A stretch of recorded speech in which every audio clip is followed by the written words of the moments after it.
One of the themes that we've been tracking on this channel is the era of misinformation that we're moving into. If you've watched our previous videos on this topic, then you know that it becomes really tough for a civilization and a society to function when you can't really trust any of the information that you see. And this has started to occur in our society because information isn't just held with one group of people anymore that are disseminating it to the rest of the people. Meaning back in the day, it was just the news media that you could trust to give you the right information, right? Now, because of social media, news coverage is spread between everybody. Everybody's posting about something. Now, on the one hand, this is a good thing because it takes away the power from these institutions, which if they could lead you into one certain direction. But we did have checks and balances there in the past because we'd have multiple institutions that all kind of slant different ways. But now the problem is with anybody posting anything, there's a lot of stuff that just isn't true that comes out. And because of the way that social media works and how things spread now, whatever gets the biggest reaction is what's going to spread. So that kind of creates misaligned incentives. We've never had an ability to spread information so far and so fast than we do now in this social media age. So on top of our networks improving, you could say that, we also have crazy technology now. You can literally create deep fake videos of people doing things when they didn't do them. And it's very hard to tell what's real and what's not. So again, when you get to a point like this in society, it becomes difficult. You don't know what to trust. And what I've been thinking about lately is what responsibility do these social media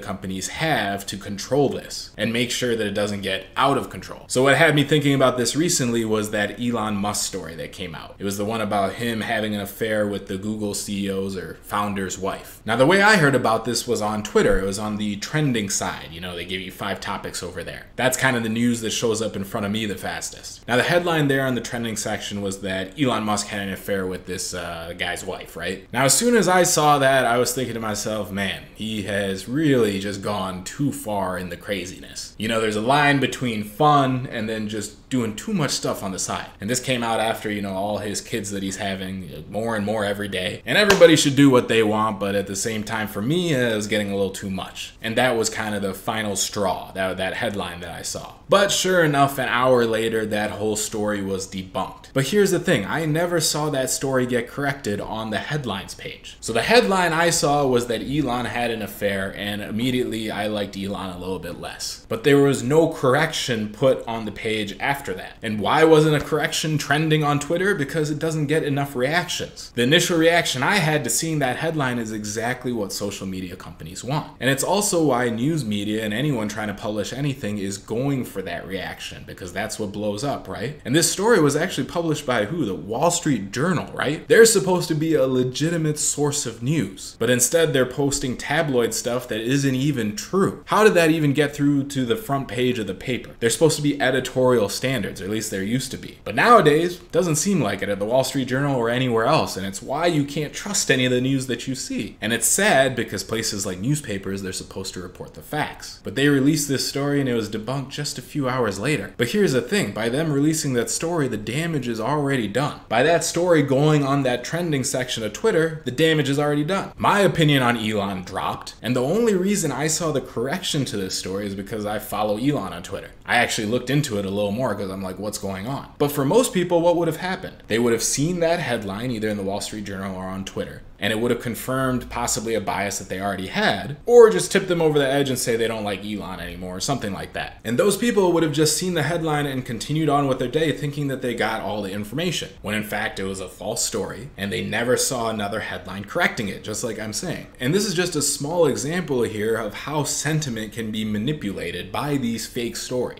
And I was asking the question before, what responsibility do these social media companies have to actually correct what they're posting? And this is a question for you guys too. I'd like to know your thoughts. But for Twitter, Facebook, all these companies, they're all algorithmic, right? They are just posting and trending whatever is trending based off reactions, even if it's fake. But by doing that, what damage are they causing? Another time I was on Twitter, and this is multiple months ago, and I saw the headline that Bill Gates wants to depopulate the world. That's literally what the headline said, okay? And of course I was like, this is not true. I know this has been debunked so many times, so I clicked on that headline. And only once I clicked on it did the full headline show where where it says this idea that he wants to depopulate the world, it's been debunked. It says their thing like fact checkers say this is completely untrue. But once again, Twitter published the wrong thing. Their headline was just for people to get a reaction, right? And how many people actually click and investigate further? Not many. So once again, Twitter changed the sentiment about a topic without giving the full information. And the sad thing about Bill Gates is that he spends all his time and all his money trying to help the world through his foundation. And if you Google him, a lot of stuff comes up about eugenics and things like that. Basically conspiracy theories about him. And he spent so much money to try and debunk all those conspiracies. You'll see he has ads running all the time saying that no, he does not believe in eugenics and depopulating the world and all of these crazy things. And this is a guy who's trying to solve problems in the world and not even get paid for it anymore. And he has to deal with these Twitter headlines putting negative stuff out about him. He has to combat all that. And this happens to people like Bill Gates, Elon Musk, but a lot of celebrities too. And originally back in the day, I thought the best course of action was to ignore all this stuff, right? If you don't buy into it, it's not going to explode more. But social media, once again, has changed that. These algorithms have changed that. The misinformation makes it all different. Where I think the strategy now for people would be to get ahead of it, to debunk it themselves as soon as possible. Because once it spreads, the damage is already done. It's crazy and it's dangerous. So again, it makes me wonder, what responsibility do these social media companies have to not spread misinformation like that? So far, they've done a terrible job. And I really don't think they care because, again, they get more money the more people react and the longer people stay on their platforms. And it's really tough to fight something that's just human nature too, because gossip is human nature. Think about how easy it is to connect with someone when you put down the third person. Or say you go to a conference, right, and there's a speaker and you turn to the guy next to you and you're like, this guy sucks. That guy's gonna turn to you and he's like, wow, this guy does suck. I like you. Let's be friends. And immediately you're bonded over the fact that this speaker sucks. So easy to make a connection, right? And that's because we're all so tribal. We want to make an in-group and then exclude others. It's all we try to do because of our hunter-gatherer days. It's all carried over. Everybody wants to be accepted by their group and exclude others that are not a part of the group. But think about how damaging that could be, even in, say, a small community, right? I'm not even talking about the internet at this point. Say you're about to meet someone and your friend says, oh, that guy sucks. He's just terrible to his wife and children. He's really stingy with money. He's just terrible. Now, this is before you meet the guy, right? Say his name is Tom. Now, you go meet Tom and what do you think about him? Even before he says hi, you have an opinion about him. And Tom might be an actual great guy. And your friend here somehow got wronged by him, or there was some snafu that happened in the past where he has a bad impression of him. Well, now because he gossiped about that to you, you have a bad impression of him and, you know, Tom didn't really do anything. Think about how often that happens in communities. Because on the one hand, it could be useful, right? You get information from your friends so that you can protect yourself. That's why gossip is such a thing and why we do it. If your friend legitimately tried to do a business deal with Tom and Tom ripped him off, and your friend tells you, hey, he's a crook, don't do business with him, well, then that's great. You just saved yourself a huge headache not doing business with Tom. So it could be positive, it could be very negative too, and it's a thin line. So if you take that small example and amplify it with the internet though and social media, you could see if you're on the other side of the line, the negative side of that line, people's lives can get ruined real quick. That's why even the Me Too movement becomes complicated a little bit. Because on the one hand, it's a great thing, right? You get all these people in power out of there. They can't hide behind the terrible things that they do anymore. But on the other hand, you have a couple of bad actors that use that movement to accuse people, even if those people are innocent. And those people suffer huge consequences because someone just accused them for no reason, no backing to it. But once you put that out there, their name is tarnished. So once again, a thin line there. And that once again brings me back to my question, like, should these social media companies be held responsible for this? Who's gonna take on the consequences? Like, if I was Elon Musk, would I have sued the Wall Street Journal because they published that stupid article? I'd like to hear your thoughts about it though, and how you can even manage something like this. Maybe there's nothing we can do, but definitely comment down below. And if you want to learn more about this disinformation age that we're going into, watch this video right here. We do a full breakdown of exactly what happens and why societies struggle with it so much. So click this video right here and I will see you there.